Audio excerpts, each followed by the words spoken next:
नमस्कार, मैं हर्षित तिवारी। अब है न्यूज के 27 मार्च शनिवार दोपहर के बुलेटिन में आप सभी का स्वागत है। आइए चलते हैं उज्जैन जिले की खास खबरों की ओर। इस बुलेटिन के प्रायोजक है आरके निवास bye R K developers. 15 Kumaon regiment के नायक बादल सिंह चंदेल बुधवार सुबह अचानक बर्फ धंसने से सियाचिन में शहीद हो गए थे। वे 27,000 फीट ऊंचे ग्लेशियर पर तैनात थे। शुक्रवार रात को उनके पार्थिव देह इंदौर एयरपोर्ट पहुंची। इसके बाद उन्हें नागदा लाया गया, जहां राजकीय सम्मान के साथ उनका अंतिम संस्कार किया गया। इस मौके पर बड़ी संख्या में नागदावासी मौजूद रहे। शहीद की अंतिम यात्रा में परिवार के साथ सभी की आंखों में नमी थी।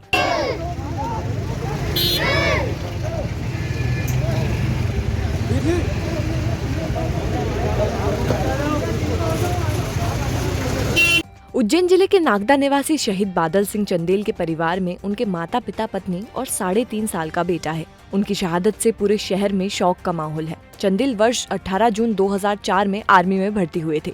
उनकी पहली पोस्टिंग रानीखेत में थी। बादल सिंह ने 2.5 साल तक शांति सेना में शामिल होकर दक्षिण अफ्रीका में भी सेवा दी थी। 17 साल तक अलग अलग जगह पोस्टेड रहे। बादल सिंह हाल में जनवरी में ही नागदा आए थे। 13 फरवरी को ही वापस ड्यूटी पर गए थे। इसके बाद उन्हें सियाचिन में 27,000 फीट ऊंचे ग्लेशियर पर तैनात किया गया था। बुधवार रात करीब 10:15 बजे उनके काका वीरेंद्र सिंह के पास कॉल आया। फोन पर सूबेदार प्रताप सिंह ने बताया कि सुबह अचानक बर्फ धंसने से बादल सिंह घायल हो गए हैं।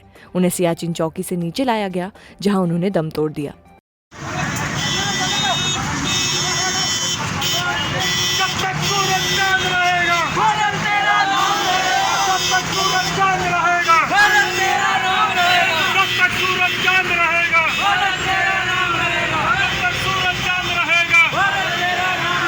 बर्फ डसने से हुआ है, शहीद हुए हैं, माने क्या कह सकते हैं। देश के लिए शहीद हुए हैं।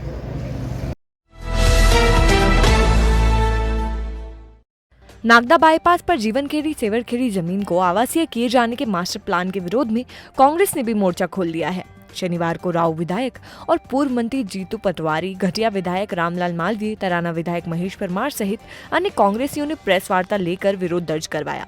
इस दौरान कांग्रेस के तेज तर्रार नेता जीतू पटवारी ने उज्जैन उत्तर और दक्षिण विधायकों पर गंभीर आरोप लगाए। कांग्रेस के आरोप है कि उज्जैन उत्तर के विधायक पारस जैन के कार्यकाल में सबसे ज्यादा सिंहस्थ भूमि पर अतिक्रमण हुए हैं, जिन्हें विधायक निधि से विकसित किया गया। अब ये दौर दक्षिण विधानसभा में शुरू हो गया है। दक्षिण विधानसभा के विधायक स्वयं हित के चलते सिंहस्थ और मोक्षदायिनी मां चिपरा की गरिमा को भी ताक पर रखे हुए हैं। नए मास्टर प्लान में जीवनखेड़ी और सावरखेड़ी क्षेत्र की आवासीय किए जाने का प्रावधान किया गया है, जिससे सिंहस्थ 2028 में परेशानियों का सामना करना पड़ सकता है। कि जिस तरीके से सिंहस्थ की सीमा क्षेत्र की वृद्धि में या सीमा क्षेत्र के अंतर्गत आवासीय क्षेत्र बनाने को लेकर या जिस तरीके से उपयोग के परिवर्तन को लेकर निर्णय लिए जा रहे हैं प्रस्तावित रूप में, कांग्रेस पार्टी ने उसकी आपत्ति विधि विधान से, कानून जो होती है वो तो अपनी। ग्रेसिम के केमिकल डिवीजन में शुक्रवार को दुर्घटना में मजदूर गंभीर रूप से घायल हो गया है। घायल मजदूर को इंदौर रेफर किया गया है। दोपहर करीब 3:30 बजे न्यू कास्टिक सोडा प्लांट का जर्जर प्लेटफॉर्म गिर गया, जिससे प्लेटफॉर्म के ऊपर खड़ा ठेका श्रमिक 45 वर्षीय गोवर्धन पिता नानू राम घायल हो गया।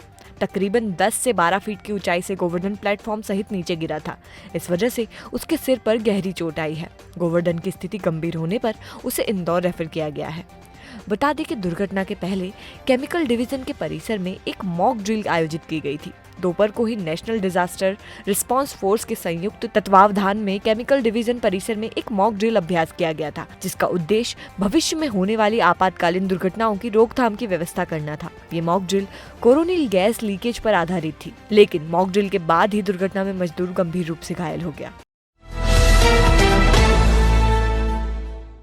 महिदपुर नाके पर विधायक महेश परमार व एसडीएम एकता जायसवाल ने सब्जी व्यापारियों से बात की। सब्जी वालों ने बताया कि वो विगत कई वर्षों से उक्त स्थान पर सब्जी की दुकान लगा रहे हैं और उसी पर निर्भर हैं।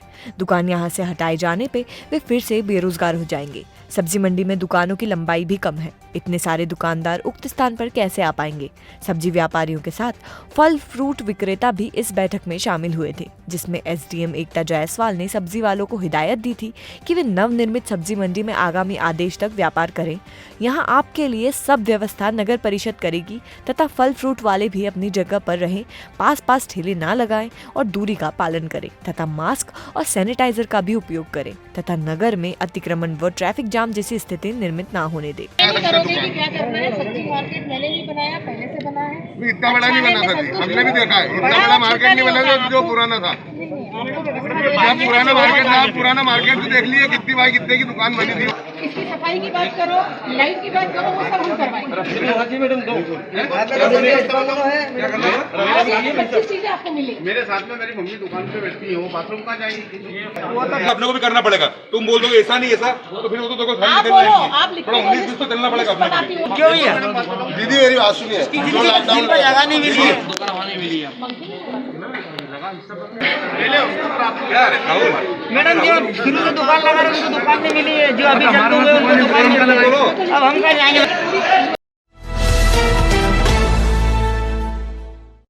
अहंकार और समर्पण एक दूसरे के विपरीत है। जहाँ अहंकार होता है वहाँ समर्पण कदापि नहीं हो सकता और जहाँ समर्पण के भाव होते हैं वहाँ अहंकार नहीं होता। अहंकार चाहे ज्ञान का हो, रूप का हो, पैसे का हो, खतरनाक होता है। ये बात राष्ट्रीय संत जैनाचार्य दिव्यानंद सूरीश्वर जी महाराज साहब निराले बाबा ने होली चातुर्मास के अवसर पर प्रवचन के दौरान कही। इस दौरान उन्होंने कहा कि अहंकारी व्यक्ति अपने पतन का मार्ग खुद चुनता है।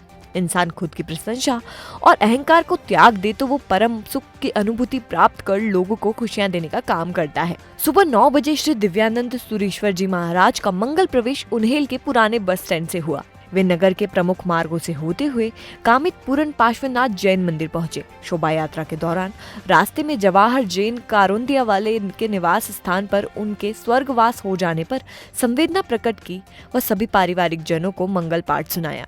शोभा यात्रा का समापन एमपी मांगलिक परिसर में समापन हुआ। शोभा यात्रा में प्रमुख रूप से बालकृष्ण मेहता, उमेश जैन, लोकेंद्र टेलर, गोपाल नंदेड़ा, पवन जे, संजय झंडेवाला, रजित पटेल, पवन सांखला, विमल पटेल, दिनेश टेलर आदि थे।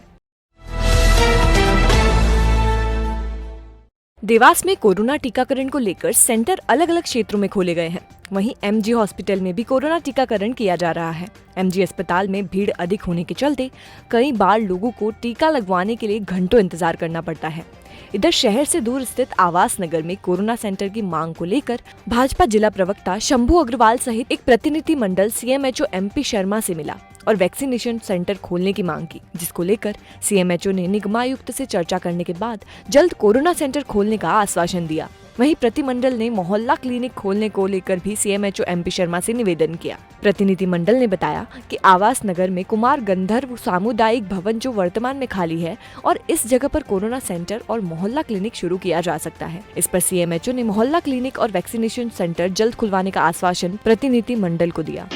दरअसल क्या है, आवास नगर का जो एरिया है वहाँ बहुत ज़्यादा आबादी है, 8-10 कॉलोनियाँ वहाँ लगती है और एक जो कोरोना का वैक्सीनेशन चल रहा है इसमें वो लोग सब लोग यहाँ आते हैं तो बहुत ज़्यादा भीड़ भी रहती है और बहुत ज़्यादा वो लोग परेशान होते हैं। समय पर उनका नंबर वैक्सीनेशन नहीं हो पाता है। हमने सीएमओ से साहब से अनुरोध किया है कि आवास नगर में कम्युनिटी हॉल में जगह रखी है, नगर निगम का वो अधीन है।